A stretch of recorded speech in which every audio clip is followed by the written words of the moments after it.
Hi అండి. నమస్తే. Welcome back our channel. అందరు ఎలా ఉన్నారు? బాగున్నారా? మీరందరూ బాగుండాలని మనస్ఫూర్తిగా కోరుకుంటున్నాను. అందరికీ తొలి ఏకాదశి శుభాకాంక్షలు. ఇంకా నేను 7 శనివారాల వ్రతం అయితే మొదలుపెట్టుకున్నాను.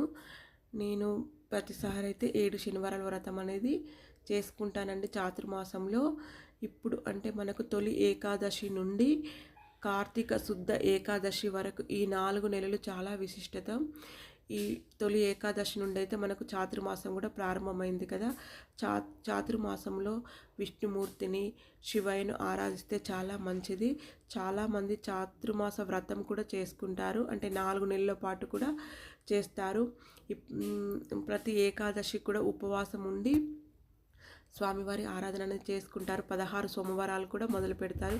గోపద్మ వ్రతం కూడా మొదలు పెట్టుకుంటారు. ఈ చాతుర్మాసం చాలా విశిష్టత అండి. చాతుర్మాసంలో ఇలా వ్రతం చేయకపోయినా కూడా ఉదయం సాయంకాలం 2 పూటల ఈ 4 నెలలు మనం ఇంట్లో దీపారాధన చేసుకుంటే చాలా మంచిది. ఇంకా నేనైతే 7 శనివారాల వ్రతం ప్రారంభించుకున్నాను.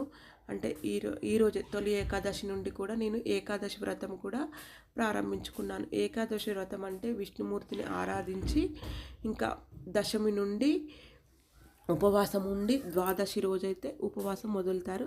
ఈ విధంగానైతే నేను 7 శనివారాల వ్రతం అయితే మొదలు పెట్టుకున్నానండి. ఏకాదశి వ్రతం కూడా నెక్స్ట్ వీడియోలో పెడతాను. ఈ వీడియో కనుక మీకు నచ్చినట్లయితే ఒక లైక్ ఇవ్వండి, కామెంట్ చేయండి, ప్లీజ్ సబ్స్క్రైబ్.